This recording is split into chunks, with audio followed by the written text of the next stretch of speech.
Today we're talking about how high is too high for blood pressure. If you want to protect your heart, your brain, and your independence as you get older, you have to understand what your blood pressure numbers really mean. But here's the problem. Most people, especially older adults, have no idea which numbers should concern them. Some are told, "That's normal for your age." Others are told, "We should probably add another medication." And many people are left wondering, is this number dangerous or not? I'm Dr. John Parker, and in today's video, I'm going to walk you through exactly how high is too high for blood pressure. And a small hint, it's probably not the number you're thinking, which numbers you should be focusing on, especially after the age of 60, and how to know when your readings deserve action, not panic. Now, one of the most common things that I hear all the time in my exam room sounds like this. My other doctor says my blood pressure is too high and wants to add another medication, but I don't feel bad. And honestly, I'm not sure it's really necessary.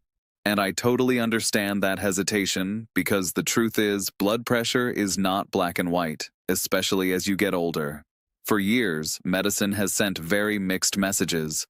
At one point, doctors were taught a rule that said normal systolic blood pressure is 100 plus your age. So an 80-year-old with a blood pressure of 180/90 was once told that's normal. And we now know that thinking went a little bit too far. But the opposite extreme, treating every mildly high number aggressively, isn't right either. To understand why, we need to slow down a little bit and talk about what the numbers really mean and how blood pressure actually behaves in real life. Every blood pressure reading has two numbers, and they measure two different moments in time. The top number is the systolic blood pressure, and this is the pressure in your arteries when your heart squeezes. It's the peak pressure. Think of it like a wave hitting the shoreline. As we age, arteries naturally become a little stiffer, so it's very common and often normal for the top number to rise somewhat over time. The bottom number is the diastolic reading, and this is the pressure when the heart relaxes in between heartbeats. It reflects the steady background pressure in your blood vessels. This number is more about constant tension. Both numbers matter, but they don't mean the same thing, and they don't actually behave the same way. Let's use this information to break down which numbers are too high. Starting with the systolic blood pressure, a systolic pressure below 120 is optimal, but not always attainable. 120 to 129 is very acceptable. 130 to 139 is often reasonable in older adults, but only if you feel well. 140 to 149 needs attention, but not always medication. And 150 plus constantly at rest. Now, this is something we have to take seriously. A systolic pressure in the 130s or even low 140s, especially in someone over 60 who feels well and is active, is not an emergency. What matters is how often, how high, and under what conditions do we see these readings. Flipping to the other side, talking about the diastolic readings, anything below 80 is often ideal. 80 to 85 is very common and usually fine. 85 to 89. I want to watch your blood pressure patterns over time, and a diastolic pressure 90 plus at rest. This deserves attention. A diastolic number that stays elevated at rest puts constant pressure on those arteries, so consistently having numbers 150 plus systolic and 90 plus diastolic. This is what I consider to be too high in most people. But the important part, and most people miss this, is that these blood pressure readings must be taken and seen at rest. The only way you can truly tell if your blood pressure numbers are too high is if you get accurate, consistent readings at rest over a long period of time, which is weeks. If you see 150 systolic consistently in the middle of the day and you're stressed or walking or you were rushed trying to do something, that is not your true blood pressure. This is your reactive blood pressure. The timing and how you measure your blood pressure matters. Now, before you measure your blood pressure every single time, I want you to do the following things. First, sit quietly for 5 full minutes. Put your feet flat on the floor. Have your back supported, your arm at heart level without talking, and having a completely empty bladder. You want to take 2 readings 1 minute apart. Then take the lower of the two readings and write that down. By the way, it's absolutely essential to have a reliable upper arm blood pressure cuff. And let's be honest, there's not a lot of blood pressure cuffs out there that give you that consistency over time. And after researching and testing dozens of different blood pressure cuffs, I found one that works best for most of my patients. And if you want to check it out on Amazon, I'll link it in the description below. You want to do this checklist every time about 20 minutes after you wake up, and the last thing you do before bed. This way, you'll get 2 readings that you write down every single day. I would check both right and left arms at different times. So, one day, do your right arm, and one day, do your left. Do this for a week. Average those 14 numbers, and that is your true baseline. If this number is consistently greater than 150 over greater than 90, that is certainly too high if you're over the age of 60 in particular. These numbers come down a bit if you're younger, say in your 20s, 30s, or 40s. And you shouldn't see a systolic above 140 or a diastolic above 85. Now, why am I making such a big deal at checking your blood pressure at these specific times of the day? Well, the answer is, your blood pressure constantly ebbs and flows based on the circumstances of the day. Now, this point is huge, so please hear me out. Blood pressure is not a fixed number. It naturally goes up and down throughout the day, sometimes by 20 to 40 points. This is normal physiology, not disease. Blood pressure rises with movement, stress, pain, excitement, caffeine, cold weather, or just talking. And blood pressure will naturally fall with rest, sleep, calm breathing, warmth, and relaxation. This is why a reading of 145 at noon and 126 later in the evening can both be normal.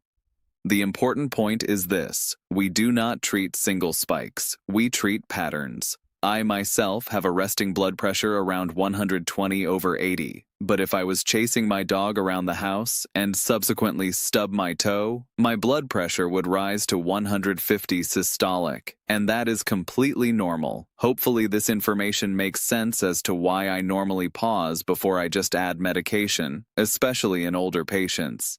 I tend to slow way down before adding another pill.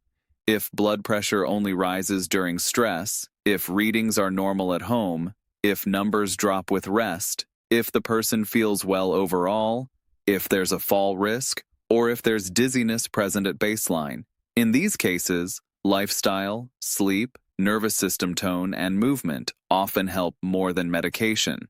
Now, in addition to systolic pressures being greater than 150 and diastolic pressures being greater than 90, there are a few more instances in which I become more concerned, and I would consider blood pressure being too high. If blood pressure doesn't come down after exercise and there's delayed blood pressure recovery, if there's kidney disease, if there's a prior stroke or heart disease present, or if there are symptoms like chest pain, shortness of breath, or visual changes, this is when I lower my threshold for considering what the numbers are too high.